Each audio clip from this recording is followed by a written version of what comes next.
Alors, le pruneau classé comme certains sodas. Voici un texte type, un sujet type pour le DELF B2 oral, la production orale. Comme toujours, on va lire d'abord ce texte et ensuite expliquer certains mots difficiles.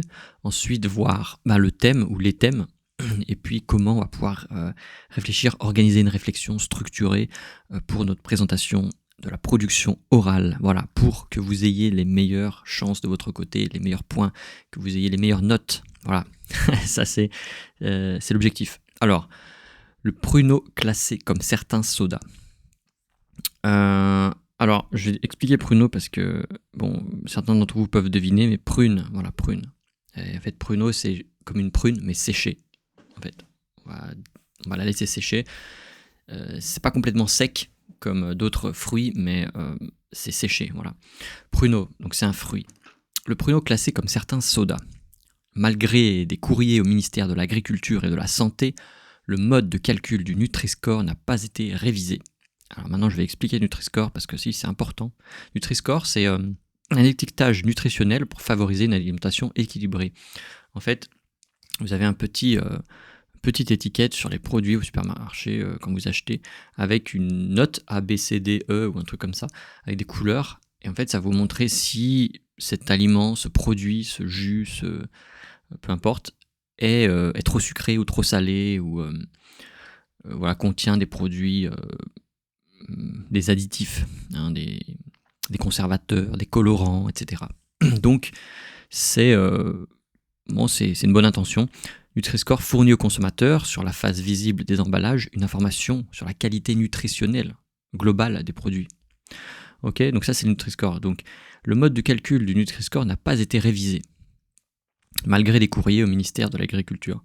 Résultat, le pruneau d'Agen, c'est très connu, les pruneaux à Agen, voilà, passe de A à C. Donc A c'est une bonne note et C c'est une mauvaise note. Enfin, on va dire dans la partie mauvaise. Comme le Coca Light ou l'Orangina.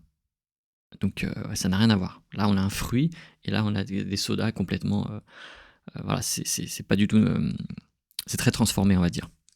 En 2022, la filière du pruneau fait face à un nouveau calcul. Filière, c'est le domaine en fait du produit en fait. Voilà, donc tout ce qui est lié à ce commerce du pruneau fait face à un nouveau calcul. Donc ils ont changé le calcul. Son taux de sucre, voilà, ils ont changé. C'est pas le sucre est naturel ou ajouté. C'est juste le taux. Donc il explique Gabriel Vergne, secrétaire général du bureau interprofessionnel du pruneau, BIP, donc une sorte d'association, voilà, justifie ce classement. Alors que cette sucrosité est le résultat d'un processus naturel, il n'y a aucun sucre ajouté lors de la transformation de la prune. Donc, en fait, ce classement, il n'est pas justifié. Cette sucrosité, donc le fait qu'il y ait du sucre, c'est le résultat d'un processus naturel, en fait. Avec le temps, le sucre peut-être se densifie puisqu'il y a moins d'eau quand on fait sécher la prune, et donc il n'y a pas de sucre ajouté, c'est juste le fruit, et il est plus sucré parce qu'en fait il est séché. Sucre naturel ou ajouté, le Nutri-Score ne fait pas la différence, ne fait plus, ils ont changé. Donc en fait, un fruit, en fait le sucre d'un fruit peut être meilleur en fait que du sucre ajouté, peut-être du sucre créé avec des processus chimiques, même du sucre en fait qui n'est pas naturel, hein. Donc le BIP a réagi en alertant les ministères et Santé publique France. Voilà. Donc là, on a une problématique assez intéressante sur le sucre et sur cette classification. Alors, le thème. Voici le thème. Alors, le thème, ici, on a l'alimentation. Ok, alimentation. Et puis, on a santé. Moi, je pense que santé, c'est important.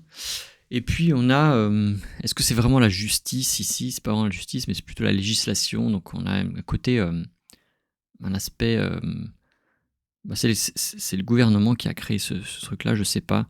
Ministère de... Voilà, agriculture et santé. Donc, on a un côté gouvernemental, quoi. réglementation. C'est pas vraiment un thème, et c'est pas non plus complètement la justice, mais c'est comme ça qu'il faut faire, quoi. Donc c'est la loi. C'est une norme, on va dire. Alors malgré les courriers, ok, donc je pense que c'est bon. Est-ce que voilà, je vais mettre justice entre guillemets parce qu'il y a des courriers, ils ont fait appel, etc. Enfin, ils ont alerté. Et en plus, là, il y a un côté injuste, justement. Le contraire de la justice, c'est injuste. Et c'est vrai que c'est injuste. C'est un produit naturel. Et l'autre, c'est un produit très, très transformé, le Coca Light, etc. Mais ils ont le même score. Je pense qu'ils estiment que c'est injuste. Et que ce n'est pas correct. Voilà. Alors, ici, les acteurs, moi je pense que c'est important aussi, toujours, de voir. Eh bien, on a les producteurs, hein. On a cette bureau, enfin voilà, la filière du pruneau. Ok, filière pruneau.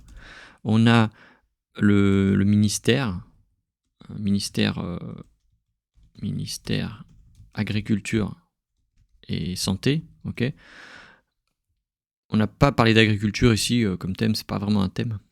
C'est plutôt l'alimentation, mais voilà, alimentation et santé. Et puis on a les consommateurs. Est-ce que les consommateurs vont faire la différence? Est-ce qu'on va dire, les pruneaux, c'est pareil que le coca, je prends un coca. Ok, consommateur. Voilà. Et donc, ça, c'est intéressant. Il faut absolument mettre ça en lien avec ce qu'il y a ici, là, sur les deux thèmes. Est-ce que c'est dans l'intérêt de la filière du pruneau de faire une alimentation saine? Ok. Est-ce que c'est leur travail? Est-ce que voilà, la tromperie aussi, sur les consommateurs, c'est pas vraiment de la tromperie, mais c'est le consommateur, il est mis en face de ce calcul du Nutri-Score. Est-ce que le Nutri-Score est juste, en fait? Personnellement, moi, bon, quand je vais faire mes courses au supermarché en France, je trouve que c'est très très biaisé, c'est très très aléatoire. Donc moi, je pense qu'il n'est pas du tout juste parce que ça dépend en fait de soi-même aussi. Le sel, ça dépend quel sel. Et en fait, ça dépend si nous on est tolérant au sel, si on a besoin de sel ou pas. Le sel n'est pas mauvais en soi, le sucre n'est pas mauvais en soi non plus. Et je pense que là, on a vraiment le cas typique d'aller un petit peu à l'extrême en disant le gras c'est mauvais, le sucre c'est mauvais, le sel c'est mauvais, alors que pas du tout. C'est juste que en grande quantité ça peut faire des dégâts sur l'organisme.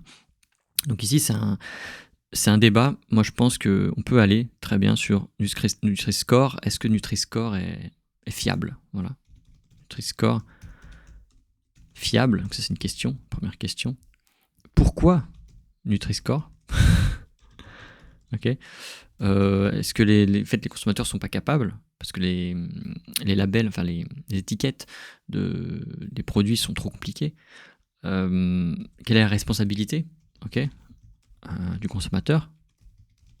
Parce que là, il a l'air de ne pas avoir de responsabilité, le consommateur. Il a l'air de tout mettre sur la filière du pruneau avec son sucre, ou alors sur le ministère avec son Nutri-Score.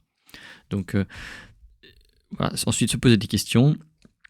Est-ce qu'il y a des solutions? Ok. Voilà. Donc, une fois que vous avez ça, eh bien, on va créer la problématique. Voilà. Donc, je n'ai pas mis dans l'ordre. Il faudrait que je mette comme ça, en fait. Un thème, super important. Ensuite, les acteurs, qui sont-ils? Ok. Quels sont les problèmes? Ok. Et puis ensuite, question. Voilà, question à se poser. Comment on fait dans d'autres pays, etc. Il y a beaucoup, beaucoup de questions qui peuvent venir. Et puis la problématique. Voilà. Problématique. Moi, je pense que c'est avec le Nutri-Score, ça peut être sympa. On va faire une problématique comme ça. Voilà, problématique. Ok. Ok, voilà. Bon, eh bien, je pense que ça vous aide. Je vous laisse trouver la problématique, me proposer. Si vous avez des idées, je vous dirai ce que j'en pense. Et puis, bien sûr, ce texte sera disponible. Je mettrai le lien en description. Je vous souhaite bon courage et à la prochaine fois.